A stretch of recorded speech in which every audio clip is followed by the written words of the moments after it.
We're back now with our continuing coverage of the capture of Saddam Hussein. Momentarily, we expect to go to a news conference in Tikrit with members of Wolverine Task Force, 1st Brigade of the 4th Infantry Division, Operation Red Dawn, it was called. Some of the $750,000 U.S. captured with Saddam Hussein.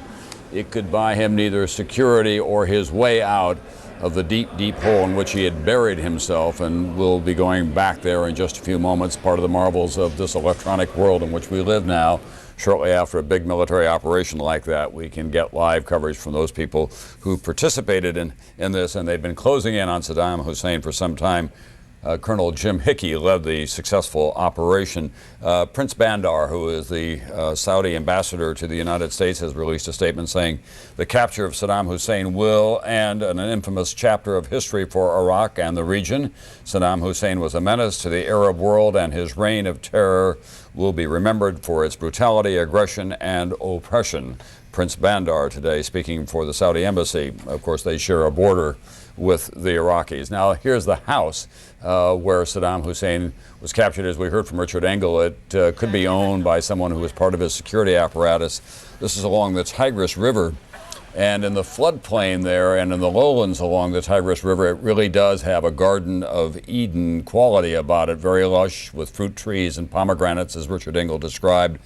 But that hole in the ground where Saddam Hussein, who liked to call himself the great uncle, the beloved leader, was found as just another man on the run who had to bury himself in an effort to escape capture and could not in the end. He was trapped in this hole of his own choosing and then subjected to this kind of an examination by an American military doctor in captivity, and then finally he was shaved. Here was a man who lived in opulence beyond my ability to describe it, the greatest kind of excess at the expense of his people, and ruthlessly eliminated them whenever he believed that they had crossed him. He had French chefs flown in, doctors examined him on a regular basis. He moved in an entourage of heavily secured Mercedes-Benzes from one site to another almost every night. He had not been seen in public until that very brief appearance that he made in the closing days of the invasion of Baghdad, and then he disappeared. And now this is the return of Saddam Hussein. To quote T.S. Eliot, this is how his world ends, not with a bang because he fired no shots, but with kind of a whimper for this megalomaniacal tyrant of the Iraqi people for the last 30 years. Let's go to NBC's Chief Foreign Affairs correspondent now, Andrea Mitchell. Andrea, the number one priority in terms of intelligence, in terms of what they want to get from Saddam Hussein, any sense of that yet?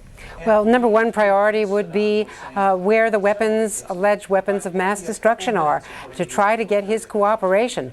David Kay, who has been leading that task force, is back in the United States for a Christmas holiday break. I've been told that he was to meet with George Tenet at the CIA next week and decide whether they proceed, at least with him at the helm. So there is, obviously after all this time that he has spent there, some personal pressure on him to remain here and to hand this off. And they have not had, as you know, any large success. They have had some small evidences, but nothing like the kinds of allegations that had been made prior to the war by people like Secretary of State Powell to the United Nations. So weapons of mass destruction, Tom, would be one of the key factors. And the other more immediate pressure would certainly be to deal with the counterinsurgency. But there is a big question as to whether this man, Saddam Hussein, in this rural farmhouse and then in the spider hole when he was finally captured, was really in any kind of command and control position. More likely, it was his chief deputy, al-Duri, who is still in charge of the counterinsurgency. And frankly, intelligence, military, and diplomatic officials, people on the ground in Baghdad, are telling us this morning they are concerned that one effect might be a rise in the attacks on the American military, even though the population may be feeling relieved, and even though many of the key players and the And from there, they went on with a discussion. They discussed whether or not it might be an imposter, how certain they were. The president asked how certain they were. Secretary Rumsfeld said they were pretty certain, pretty confident at this point. The president said, how do they know? Secretary Rumsfeld quickly got on the phone, called military officials in Baghdad, reported back to the president that they knew because, or were fairly confident because of distinguishing marks and characteristics on Saddam's body. And of course, course, by that point, they had talked with him, had taken a look at him. So the president was told, we are pretty confident. The president at that point said this should come out of Baghdad itself. It should be a military matter. It should be reported from the region rather than from here or the Pentagon. So the president apparently made that decision himself. He got on the phone, called the vice president and his national security advisor, Condoleezza Rice, at some point. They then informed other officials, and the president called this morning Tony Blair, who you heard earlier talking and making an announcement that indeed Saddam had been captured and that it was the end of the Saddam Hussein era. So that is how the president learned. Still, it wasn't quite clear overnight. They didn't have absolute confirmation until about 5 a.m. this morning when Ambassador Bremer called Condoleezza Rice here at the White House and told her, she called the president at 5:14 a.m. and told him that the man in custody was indeed Saddam Hussein. And that, of course, has made the White House very happy, and the president saying that this is a very happy moment for the Iraqi people and that they can now see that Saddam is out, will never come back, that his days are over. Linda. All right, Jim, so when are we going to hear the president say that himself? Surely there will be some kind of a statement from him later today. Oh, yes, absolutely. You can't let a moment like this pass. The president will hear from somewhere around noon today from the cabinet room. Will be addressing us. As we talked about earlier, John, he was going to go to church this morning. That was canceled, they said, because of the weather, even though the church is 3 or 4 blocks from here. Obviously, the president did not want his first public comments on something this important to be a response to a shouted question as the president rushed in during a snowstorm on the steps of the church. Wanted something a little more dignified than that. We will get it around noon Eastern. That will obviously be here on the Fox News channel as the president makes his first public comments about one of the most encouraging developments so far in Iraq as far as the rebirth of the country is concerned and the future of a free Iraq.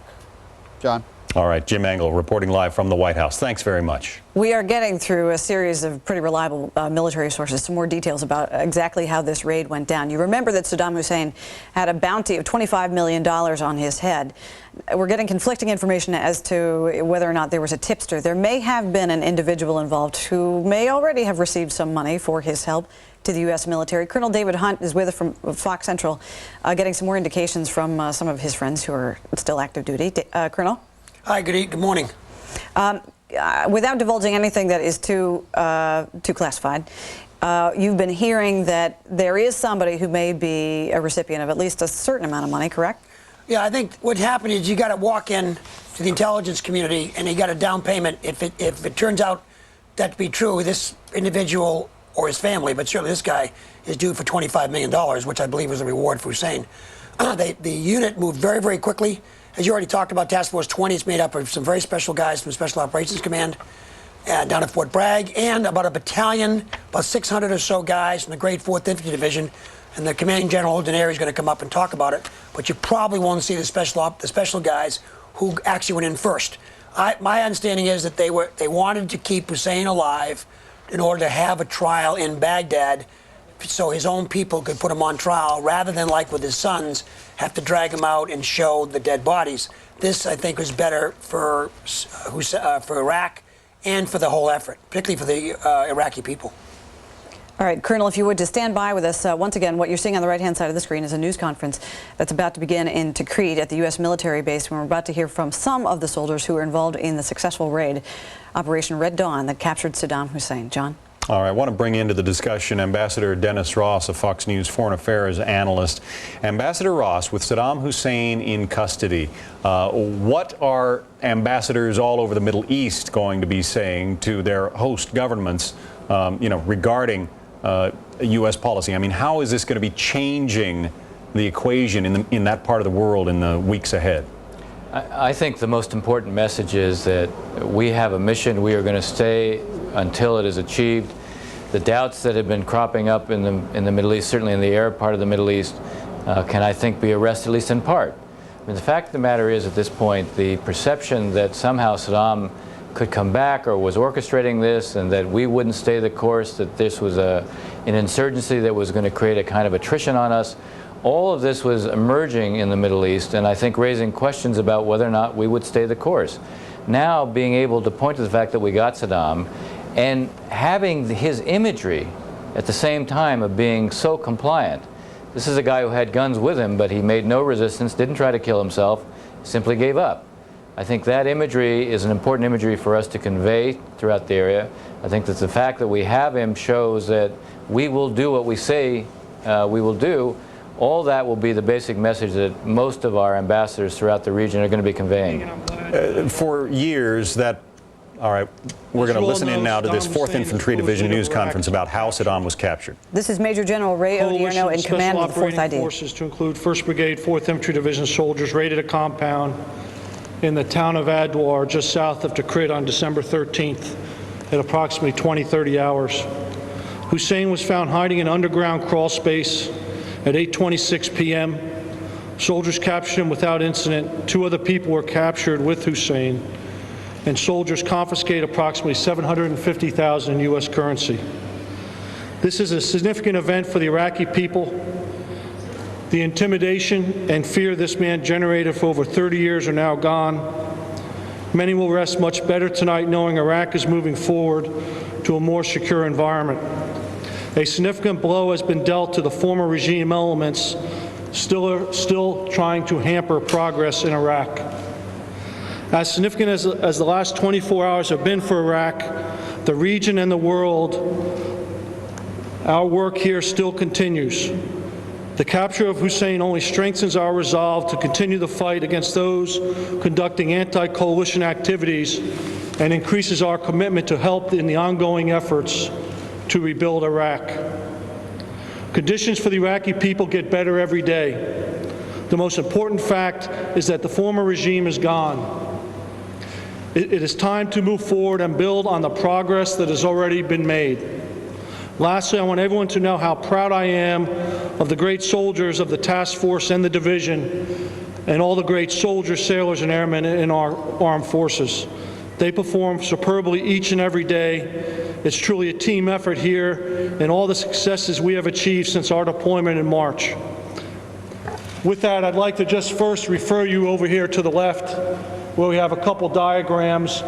First showing you where Adwar is and about where he was captured, approximately 15 kilometers southeast of Tikrit.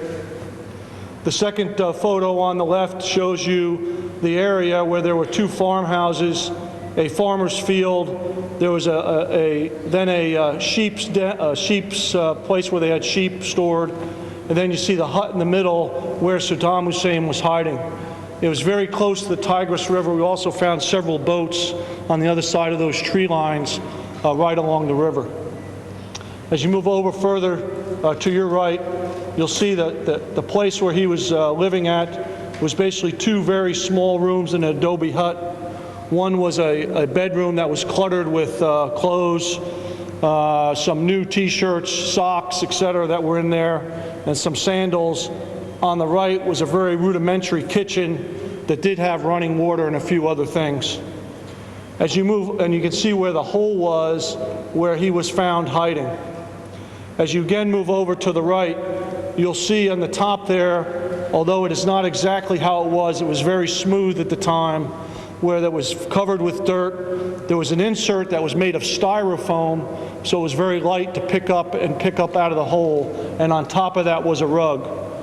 And then below that was in fact the hole, as you see there. It was a very narrow hole that was not very big at all. And very interesting that in fact you could just about see some of these palace complexes from there, and I think it's rather ironic that he was in a hole in the ground across the river from these great palaces that he's built, where he robbed all the money from the Iraqi people.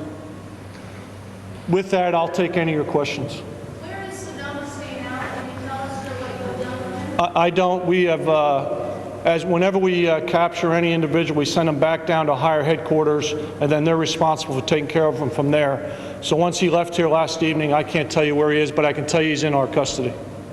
Sure. Sir, can you tell us a little bit more about the group that found him, including the individual soldier who was having to decide to pick up that lid and what I would tell you, it was a combination of efforts. There's several different units involved, and of course, as any information at night, it was somewhat confusing. We're still doing our AARs, and we'll get more information. But there were soldiers from a variety of units involved that were briefed earlier today, and they were all very much involved in this operation. So when these two particular armed buildings were searched before, Saddam Hussein was not found. What was that? You're talking about that evening? Well, he might not have been there. We have been to this area before. We have been down this road before. That doesn't mean he's been there the whole time.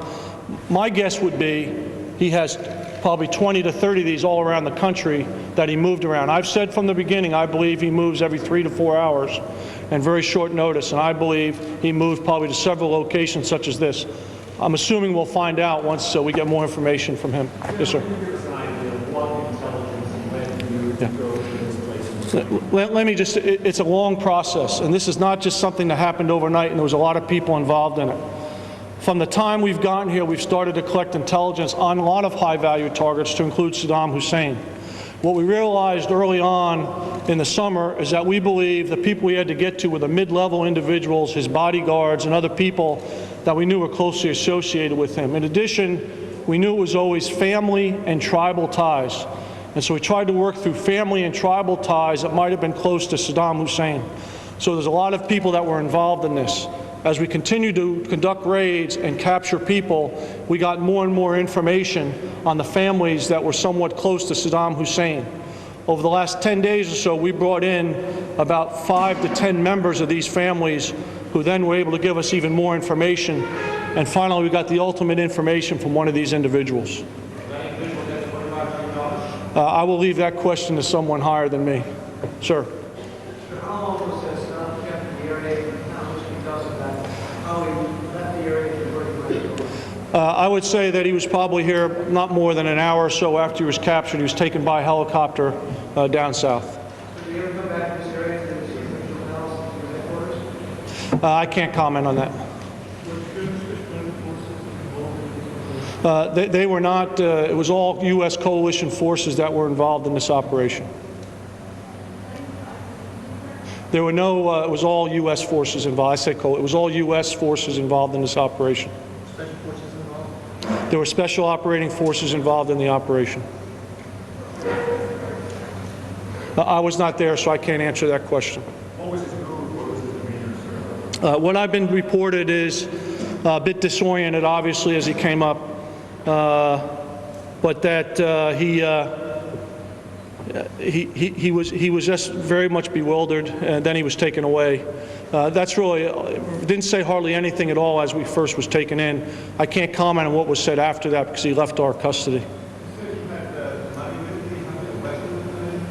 He had a pistol with him that was on him. Was there any resistance of any sort? There was no resistance of any sort. So what about the other two gentlemen that were with him? Were they in those buildings in the surrounding area? As we approached, they started running, and as we cordoned off, they were picked up, and they're currently in our custody. Sir? We don't know. Again, I would say probably not very long, based on the fact that there was still, this is me talking now, nothing official.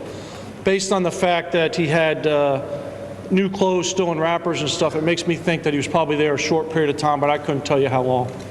Sir? So how long would it be when you come back, put in a piece of information, you say you know it from these family members, how long would you think that would be when you actually take them off? Well, I would tell you, one thing we've done very well here is use of actionable intelligence and turning it very quickly, and it was less than 24 hours. Yes, ma'am. Did you? Anybody else? This was a direct raid against Saddam Hussein. It wasn't directly out. It was. Colonel Hickey, who I wish was here, I should have brought him in here. He came and laid it out for me yesterday afternoon and gave me a quick brief of what he thought was going to happen, just as a, and then he said it was going after what we thought was an HVT and potentially HVT number 1. Was that necessarily Saddam or? We thought it was Saddam. Where in that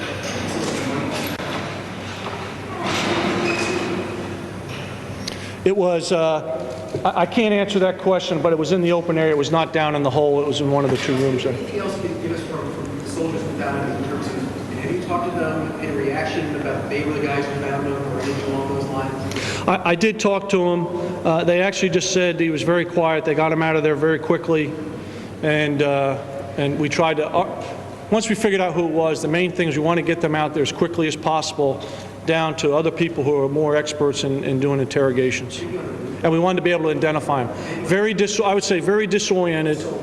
The soldiers, they were extremely happy, and they were extremely excited, but obviously they always do everything in their very professional manner. Sir.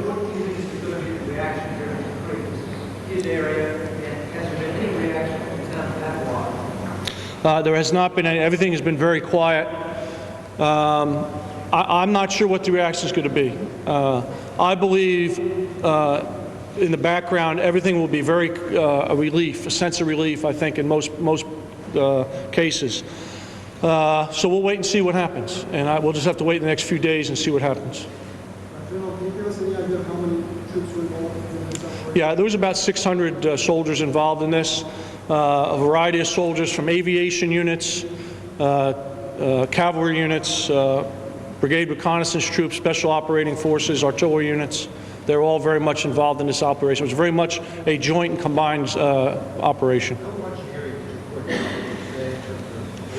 I would say it was probably about a 2 by 2 kilometer area that we cordoned off. Can you tell us about the two other people who were contacted with Saddam Hussein and how did that get done the money? Was it in a roll? Was it Yeah, no, it was in that container just as we found it, and it was in the open part on the top there, sitting in one of the rooms. The people with him, again, they're still being interrogated, and I can't tell you anything more about that.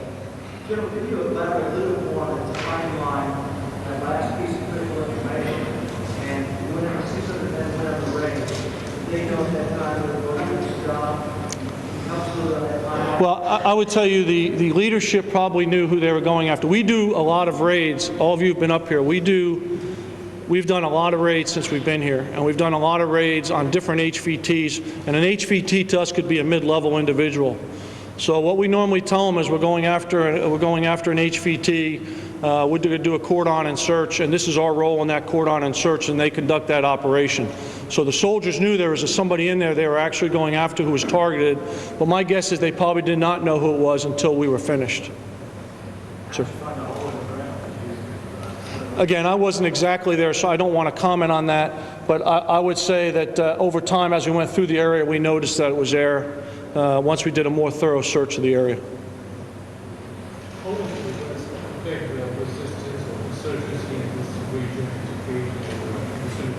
What do you think the effect will be? It's hard to tell. I do believe that it will have an overall effect. First, again, there'll be a relief. I think there was always a factor that he might return, and now that he's in coalition custody, there's no doubt that he will never return to power in this country, and I think that will make a difference overall. I'm not sure what the immediate reaction will be. We'll have to wait and see. What I do believe is they now, I think, can now look forward to building their new Iraq and getting on with business and getting on with turning this back over to the Iraqi people, building their infrastructure, and doing the type of things that we can do in order to let the people take over and move forward as a country. Do you think he's just been moving specifically around the region? I don't know for sure. I would say around the Sunni Triangle is what I would put, the former regime element triangle, in between Kirkuk, Bakuba, Tikrit, those areas. I would probably say that's where he was probably moving, maybe Mosul too. Have you taken any special security precautions in the secret area tonight regarding extra forces from south or anything that was any concern to do that? We have plenty of forces here to handle anything that we might have, and we have not done anything special. We can handle anything that occurs here in Tikrit. Yes, ma'am. You have been here since the end of April on this with Major Party task. How do you Well, I think there's a couple things. First, we have been here since April, as you know, and it's one of the tasks we've had. Obviously, we think it's very important that we've captured Saddam Hussein, and there's some satisfaction in that. However, I will tell you that there's still a lot of work that we have to do, and we're still focused on our tasks of defeating any regime elements that might be remaining who want to conduct attacks against coalition forces, and more importantly, try to stop most Iraqis from moving forward. And so the most important thing is we continue to move forward, we continue to help the Iraqis take charge of their country, and we continue to help build the infrastructure so they can take charge of their country. Sure. Due to the intelligence break we had at this point, do you think these people will help you find other high-value targets? Do you think the job is easier now? In the past, when we've picked up people of importance, we've noticed that we've always had an influx of more intelligence. So I'm hoping that's what will occur here and help us capture the other individuals that are involved in this, that will help starting this insurgency that we have. Sure. Do you think it's possible he was coordinating the insurgency from a place that's kind of horrific? Would the right cell phone that they keep? No, we truly believe that there was no cell phones, no communications equipment. I'm not sure if he was coordinating. I know he wasn't coordinating the entire effort, because I believe it's not coordinated nationally, and I don't think it ever was. So I believe there's still some local and regional coordination that goes on. I think he was more there for moral support, and I don't think he was coordinating the entire effort. Sure. How would you tell the basis of the improvements? How would you go from one phase to another? Do you think it was just him deciding that it was kind of learning or I don't know for sure, but I can obviously have my opinion. My opinion is, as it's been in the past, I think he relies on family, he relies on tribal ties, and he used that to move around the country, and he had a very few people that were very close to him that assisted him in doing those movements.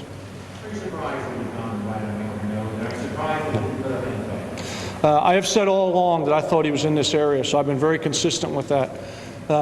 If you see where we found him, he could have been hiding in 100 different places, 1,000 different places like this all around Iraq. And it just takes finding the right person who will give you a good idea where he might be. And that's what happened today, last night. First, I think the pressure had become so tight on him, he knew he couldn't travel in large entourages, so he didn't really have any men with him. It was him and just a couple other people with him, so he didn't really have much of a security force. And whenever you go in with overwhelming force, he knew, and he was in the bottom of a hole, so there's no way he could fight back, so he was just caught like a rat. They had probably AK-47s. Sure. Sorry, when you started to describe him as disoriented, can you expand on that a little bit? No, I just think just because he's down in a hole, he come up and, you know, the crawl space he's in is extremely small crawl space. It's not very big at all, and there's not much room down there. And so my guess is just from being down there, he was very disoriented as he came up. That's the only comment I'd make on that. This crawl space, that's just somewhere he would have gone in when he was aware that you were going to be on. I think probably whenever any coalition forces were in the area, he'd probably go down this crawl space. If you see that gray pipe there, that was actually an air ventilation pipe that went down into the hole and that would put some air into the hole. So I think any time there were coalition forces nearby, he probably went down in that hole. That would be my guess. Sure.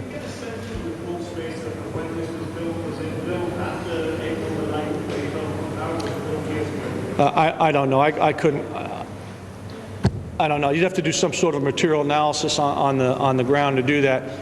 My feeling is it was probably built since then.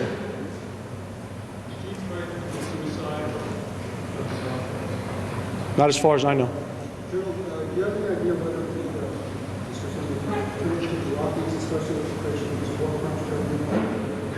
I don't know, and clearly that's up to the Iraqi Governing Council working with Ambassador Bremer and the coalition forces, and I'm sure those are decisions they have to make here in the future, but I personally do not know what the outcome will be.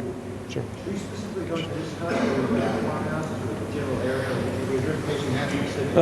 It was very specific to look at these three structures here, and we went in to look at those three structures, and there was one other target that we went and looked at also.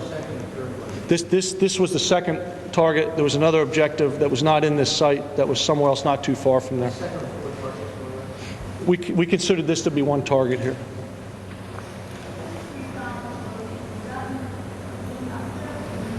There was a room to the left there in this drawing over here. See with the door open? There was a bed in there and there was clothing in there. It's not downstairs. I mean, it's just a hole in the ground. To say it's just a hole with dirt, it is just something to get one person down there to hide in. That's all that's in there. The kitchen is to the right. Where that hole is there, where it's open there was a kitchen there with running water and a sink and a little place to cook there. Excuse me, sir? He had a pistol on him. No, not while he was there. He did not make any statements. When we got him, the first thing we do is try to evacuate him very quickly. So we didn't spend a lot of time with him. We evacuate him so other people who are more experienced in that can do this. But he didn't say. He said very little. Did he even say, "Don't shoot me" or anything casually? No, I don't want to talk to the second and third hand. So that's why I don't want to say it, because it wouldn't be right if I said anything. Ladies and gentlemen, we have time for 2 more questions. There was a bed in the left side here, inside the enclosed portion where the door's open. There was a bed in there. There was one chair, a bed, and lots of clothes strewn all over the place. Sir? I think he might not have used it personally, but there might have been people using the river to come visit him and maybe potentially bring supplies or maybe meet with him. One more.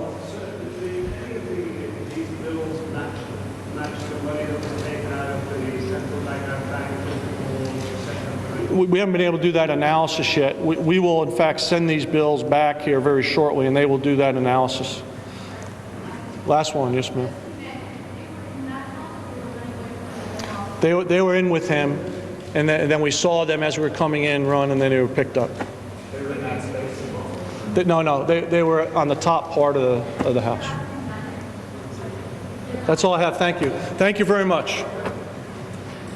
That's Major General Ray Odierno, the commander of the 4th Infantry Division, the division that has taken a real beating in Iraq in terms of casualties since the Iraq War ended, but also the division responsible, along with some special ops forces, responsible for the capture of Saddam Hussein, caught like a rat, the Major General said, in a hole in the ground in a farmhouse just south of Tikrit.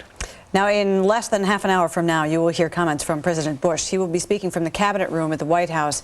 He first got word of this at 3:15 p.m. Eastern Time yesterday. He'll be talking at greater length as he speaks live from the Cabinet Room once again in a little less than half an hour from now. Also, this evening, you'll be seeing special coverage here on the Fox News Channel, special primetime coverage throughout the evening, so make sure you tune in. In the meantime, we want to get more analysis on exactly what happened here. We know it's called Operation Red Dawn. We know that things started to go down about 8 p.m. local time in the town of Adwar, about 10 miles south of Tikrit, and that Major General Ray Odierno of the 4th Infantry Division was running the show. There were about 600 soldiers involving cavalry, artillery, engineers, etc., and special operations forces as well. We have Lieutenant Colonel Tim Eads with us from Washington to help us understand a little bit more about what happened.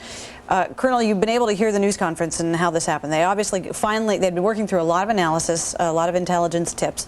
They finally got to one piece of information that specifically targeted this area, and then they went in. Take us through how you pieced together how this worked.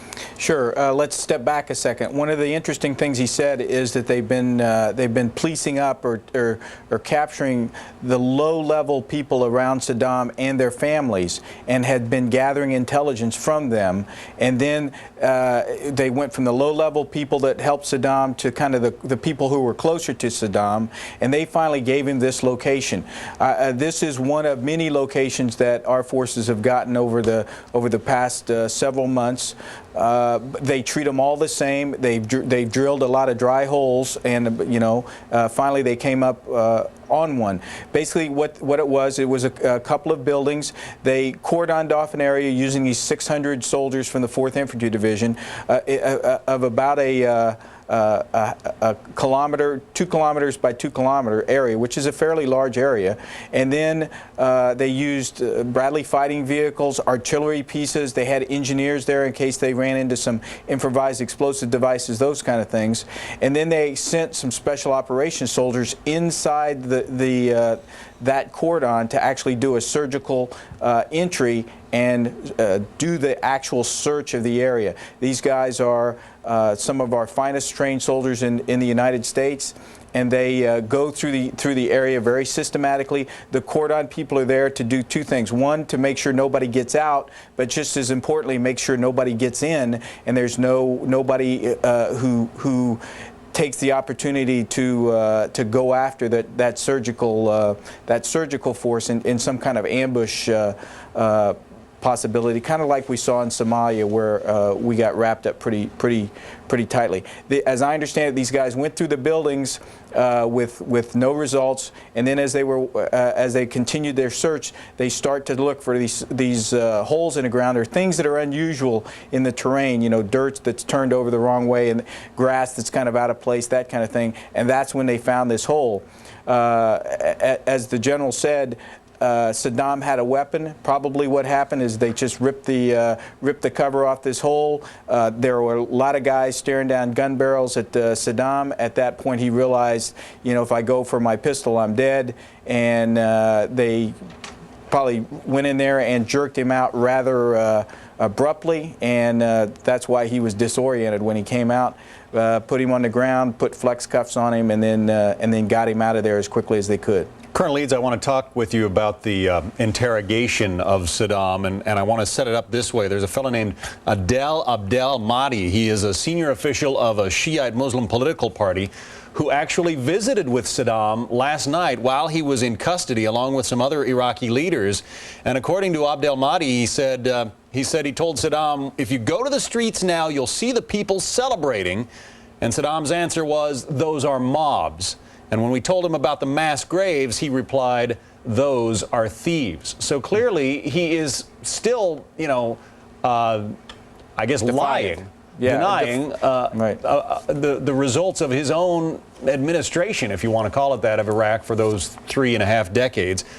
How are they going to treat him now? Do you treat him with deference as a, you know, a toppled tyrant, or do you treat him like a common criminal and try to squeeze information out of him? Well, I think you know, the first question I think everybody wants answered is where are the weapons of mass destruction, or where were the weapons of mass destruction? So my guess is our intelligence people, the U.S. intelligence people, are going to get him into a room and talk rather abruptly with him and very openly with him that you know.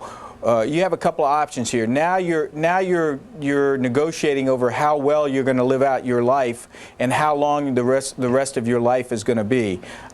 You know, if you help us, certain things will happen to you. If you don't help us, you know, we will turn you over to the Iraqis, and you know, you have the potential to have a Mussolini minute there, where you know he's hung by his heels from a statue somewhere. So the U.S. forces have some great leverage right now to get the kind of details they need to get, and potentially not just the tactical details of, you know, where you've been for the last 8 months and you know, who's working your network and that kind of thing, but looking at the other kind of spider webs that he has out, networks he has out to the Hezbollah and Hamas and to Al-Qaeda, and see what kind of support he's been providing for those guys. And remember, he's the guy who's been at the very top, so he's the guy who should know where all of those people are, who they are, how those networks operate, and that kind of thing. So he is an intelligence bonanza. The main thing we got to do now is figure out a way to exploit him. We have a lot of leverage right now. We're going to have to use it. Colonel, more details about how this raid went down. General Ray Odierno, in charge of 4th ID, who just did that news conference, said that he believed that Saddam Hussein had probably 20 to 30 of these crawl space type holes around the country, where he would move about every 3 to 4 hours. Now, in terms of the raid itself, he said some things that were pretty interesting. That they use an acronym, as they often do in the military, HVT. A high value target. Right. And the soldiers who were involved in the raid, or at least most of them, didn't know who the HVT was until the very end. That they were just told HVT, and off they went. They didn't have any sort of intelligence like Saddam using a cell phone that led them there. Right. The general said he didn't have a cell phone, so they basically went in not knowing who they were going to get. Exactly right. And you can see just on Saddam's face and his haggard appearance that it's probably true. He is moving every 2 or 3 hours, and you can see that the toll that has taken on his body over the past 8 months, you know, very little sleep, you know, different place every night, and those kind of, you know, 2 or 3 times a night a different place. The other thing is on the high-value targets, what the military normally does in these kind of operations is they come up with kind of a standard package, a standard operating procedure. You know, this is how we're going to go do it, and they do it again. As I said, this was the last of many dry holes that the U.S. forces had gone into. They've had a lot of these reports. Every one of them has to be handled exactly the same. You have to go in there assuming that you know, you're going to get into a massive firefight. So you got to go in there very heavy. You've got to go in there very quickly, very surgically. You want to try to go in there at night, if at all possible, unless intelligence is telling you, you know, if you don't go now, you're going to lose the guy.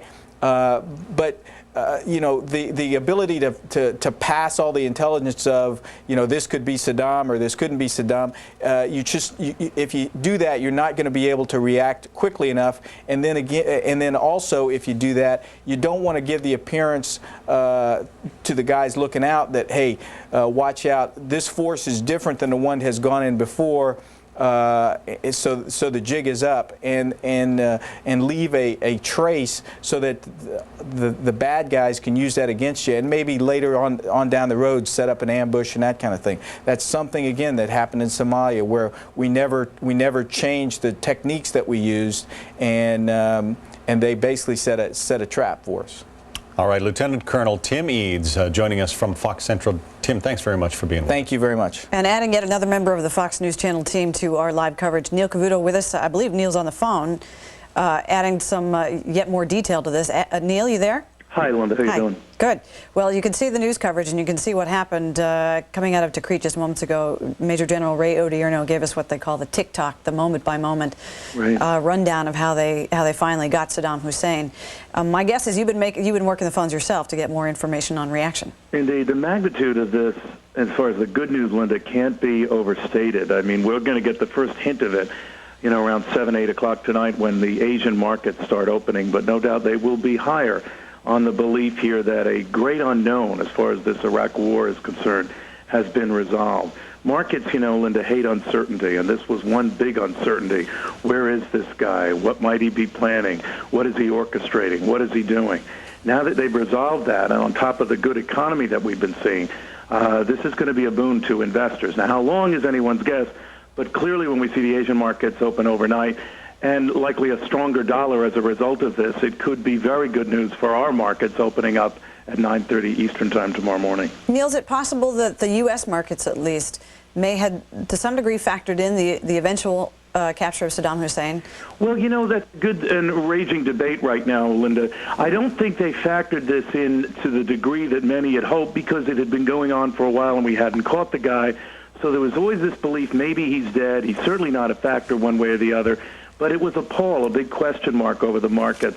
And many a survey that's been done on investing has said, you know, we like the economy the way it's going, we like the boom in productivity and everything else that's been happening, but this Iraq war, with some of the problems we've been encountering, is a big question mark for us. And getting Saddam Hussein and likely cutting off at the head some of the problems our soldiers have been encountering is a positive. You know, Iraq has been a big sort of mystery for the markets. They don't know quite how to sort it through because they don't know where we'll be a year and out. And as I said at the outset, Linda, markets hate uncertainty. You and I hate uncertainty. This is one less uncertainty. Neil, one other question. We know that Saddam Hussein had hidden bank accounts everywhere. We know he was caught with $750,000 in $100 bills on him.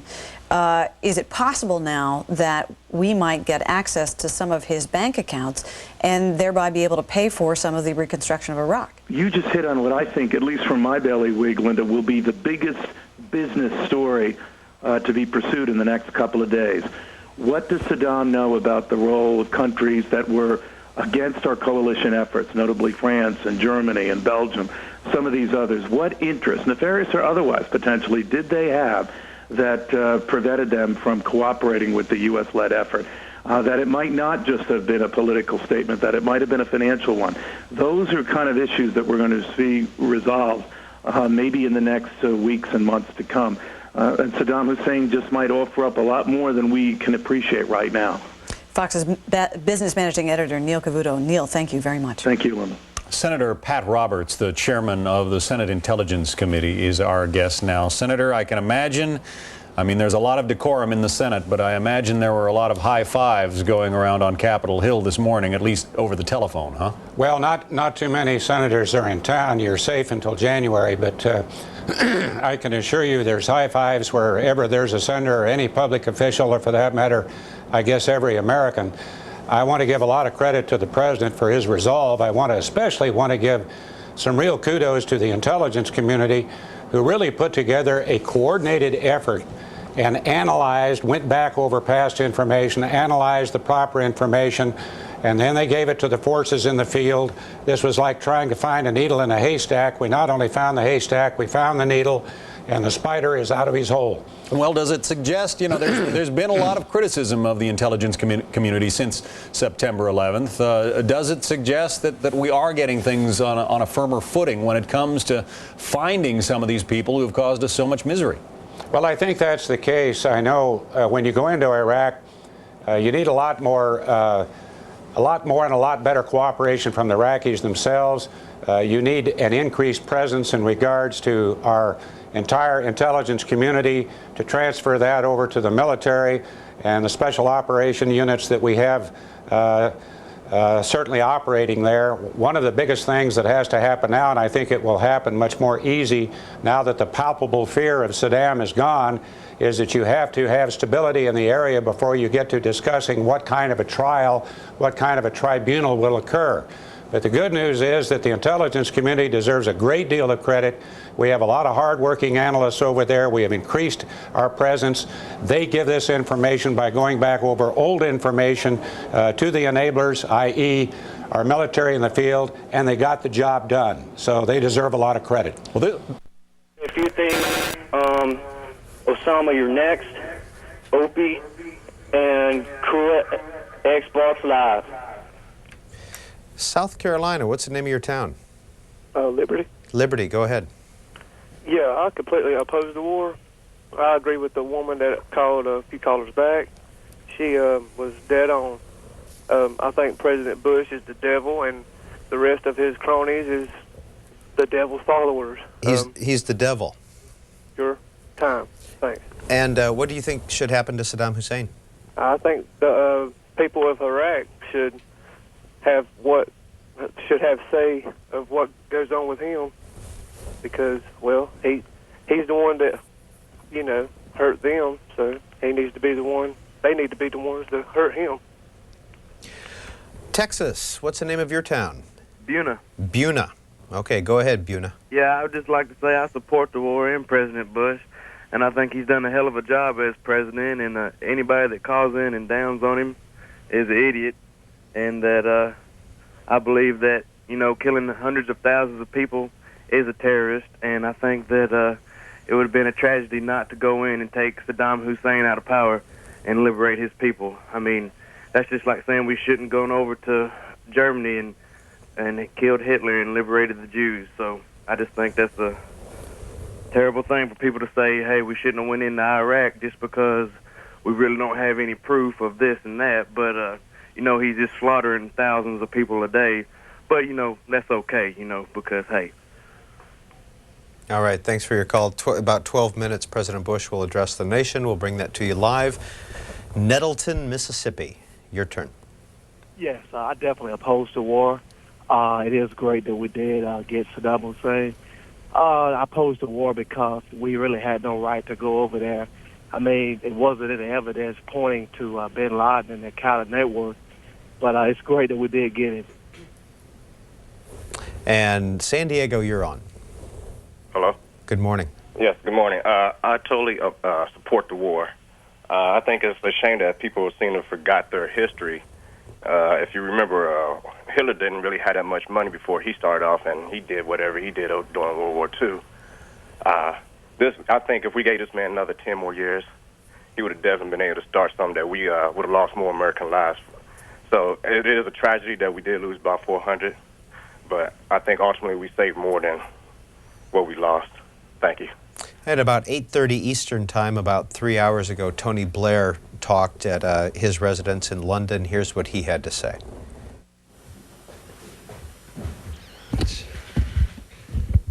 Good afternoon, everyone. The shadow of Saddam is finally lifted from the Iraqi people. We give thanks for that. But let this be more than a cause simply for rejoicing. Let it be a moment to reach out and to reconcile.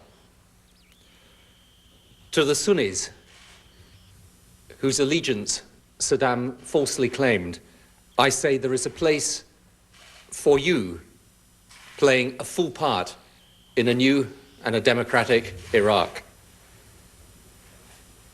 To those formerly in Saddam's party, there by force and not by conviction, I say we can put the past behind us. Where his rule meant terror and division and brutality, let his capture bring about unity, reconciliation, and peace between all the people in Iraq. Saddam has gone from power. He won't be coming back. That the Iraqi people now know. And it is they who will decide his fate. And in Iraq today, we work hard. The coalition forces from 30 different nations and Iraqis who love their country and who work hard with us to rebuild Iraq, to nurture its wealth for all its people, to bring prosperity and freedom to those people. In the timetable we have established, power will be handed over to Iraqis to run Iraq, now as a sovereign, independent state, based on the principles of justice and democracy and the rule of law. And let us lay one myth to rest today. We have a common interest, coalition forces and Iraqi people. Our purpose is a shared purpose, our victory a shared victory. The coalition needs an Iraq that is stable and prosperous for the good of Iraq, the region, and the wider world. The Iraqi people, who were reduced to poverty and to penury by Saddam and his sons, they desire no more than to live in peace, to develop their nation's wealth, and to put freedom in the place of dictatorship. We're on the same side. And who is against us? The tiny minority of Iraqis who wanted Saddam back and must now know that their cause is a futile one, and assorted foreign terrorists who have entered Iraq, whose greatest fear is that a new Iraq spells the end of their vile campaign of terror and propaganda against the Arab and the Western world working in partnership together. The rebirth of Iraq is the death of their attempt to sell the lie that we are fighting Muslims. Muslims were Saddam's victims. Muslims today in Iraq, the beneficiaries of his demise. Let's remember all those Iraqis that died under Saddam. The remains of 400,000 human beings already found in mass graves. So this is a time for celebration, but it's also a time to look forward, to unify, and to reconcile. Our thanks go to the coalition forces and the intelligence services who brought about Saddam's capture, once again, they have proved their professionalism, their courage, and their commitment. But let us give thanks too to those brave Iraqis who have helped in his capture, who in the new Iraqi administration, police, and defense forces risk their lives daily for the good of their people. They are the representatives of the new Iraq in action today. So now is a time of great opportunity. Let us seize it and use it for the good of the people of Iraq, for the people in the Middle East, and for the people of our world. Thank you. President Bush will now speak at 12:15, a 5-minute statement, and then he'll take Q&A with the members of the press. So that's at 12:15. We'll continue to take your calls until then. Former Senator William Roth has died at the age of 82. He was the Delaware Republican, best known as the co-author of the 1981 Kemp-Roth tax cuts. Niles, Ohio, what's your reaction to Saddam Hussein's capture? Yes, I'd just like to say that in the beginning I was opposed to the war. I think the undisputable fact is this was an evil man, and I think the world is going to be a much better and safer place now that he is gone. Thank you. God bless America. King of Prussia, Pennsylvania. What do you think about the capture? Hello? You're on the air. Yes, good afternoon. This is my first time calling, and I am very much support of the war. Why am I supportive? I came from Poland around 23 years ago, and I know what it means to live under the regime communist and constant being scared of attack from the Russians. But what President Bush did and the American forces and the coalition forces, and of course I'm very proud of my Polish forces, that they will eventually, I'm very nervous, but Iraqi people will be free, and I am so, so happy. And I hope that all Americans will never oppose anything that will bring freedom to any country that are so hungry of freedom and religious freedom and just life like everybody else, and we who can enjoy this in America, such a wonderful, wonderful country. And please never forget what happened to us on September 11, all the people who died. And long live President Bush, and Merry Christmas to Iraq, and whatever they celebrate, I am so, so happy for them. Thank you so much, America. On our opposed line, New York City. You're on the air.